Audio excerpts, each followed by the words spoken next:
The town that time forgot. The car was racing along featureless road, terrain you would find anywhere, but there was a nervousness over the car.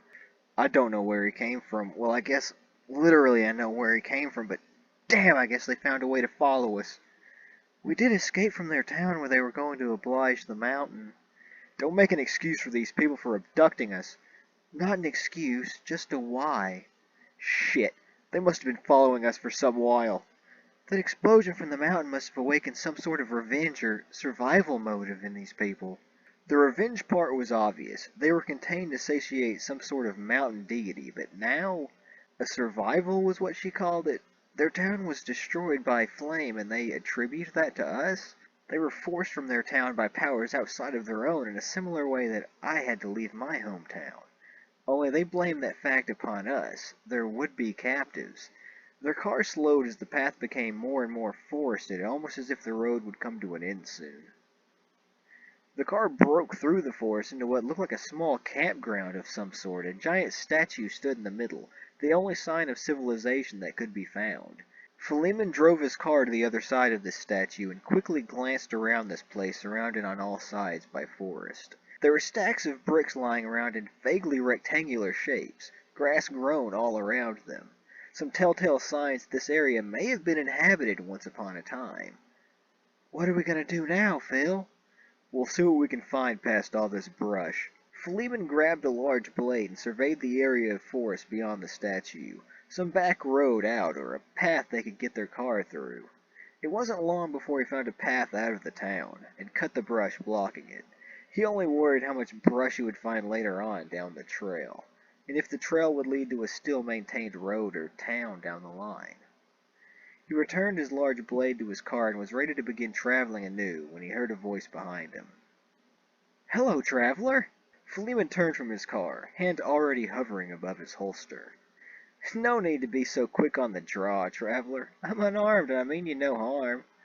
The strange young man beamed at him with a strange smile, and his hand was a sign telling of a future end time. Philemon couldn't help but relate it to the mountain Azazel and the group currently following them. "Who is this, Phil?" Baucis asked, curiously approaching them, Philemon standing firmly between her and the strange man.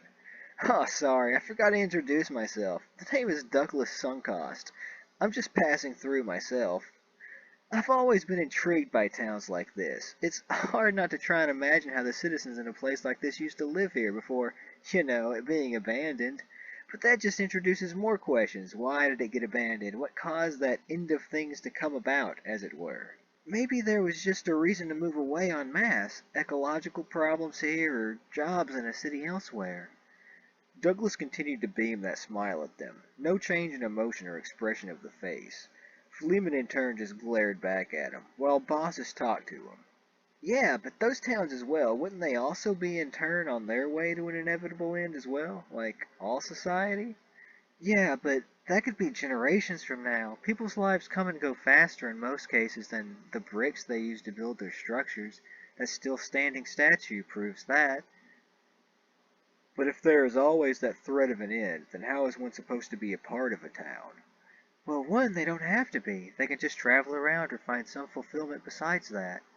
Baucis put her hand on Philemon's shoulder. "And secondly, if I could be presumptuous, it sounds like you are creating a macro-scale problem of a society's eventual fall out of a more pressing concern, the concern of all things being ephemeral." "That's true enough, I guess. I guess I can't help myself from that singular focus on the end of things. What end doesn't matter. All things end and other things take their place, unless they don't." "But now you have contradicted yourself, Douglas." "Hmm?" "You said you couldn't help but imagine how the people had lived here in this ruin years ago. The end, if you will, just punctuated the stories of the lives here before. The end would have no meaning if you were not ultimately concerned with the stories that were being created here. Unless, of course, you were only projecting the worry of your own ending on the town in question." They looked up at Philemon, who suddenly decided to get involved in the conversation. "In which case, you should be more worried about the stories of your life that the end would eventually punctuate." "Something like that, Baucis?" "I think so." "Maybe you're right. By the by, I think I hear the approach of others from the woods, so I'll take my leave now. Have a good 'un." There was the sound of twigs breaking underfoot approaching, which drove the pair's attention to the forest. When they looked back, Douglas had disappeared without a trace, as if he just evaporated. "Let's get to the car, Baucis." "Yeah." They returned to the car, but when Philemon tried to start it, the front wheel just threw mud backwards. It seems they sunk in the dirt a bit while that conversation had taken place. And it had to happen with that foreboding sound approaching them. Philemon got out of the car and began placing sticks under the wheel, the largest and flattest he could find. Something the wheel could find friction on, and get them out of the mud. That's when the people they had heard earlier broke through the forest clearing, and it was who they feared they would be. The man from that town with the mountain azazel, followed by the group behind him. Bows and arrows were brought out and were firing in the pair's direction.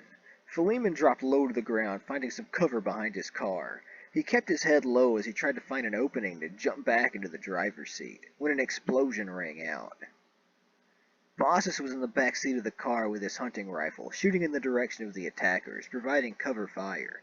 Philemon practically leapt from his crouch into the driver's seat and began turning the key, trying to will the wheels of the car into finding their way out of the mud. He looked in the rearview mirror. The ones hunting them were kept at bay by Baucis' cover fire. One of the bullets broke through the spearhead being held by the statue, its stone blade falling and laying in the grass underneath. The wheels turned over the sticks which had been stuck in the mud, and the car sped away along the path that had been previously hidden by the brush.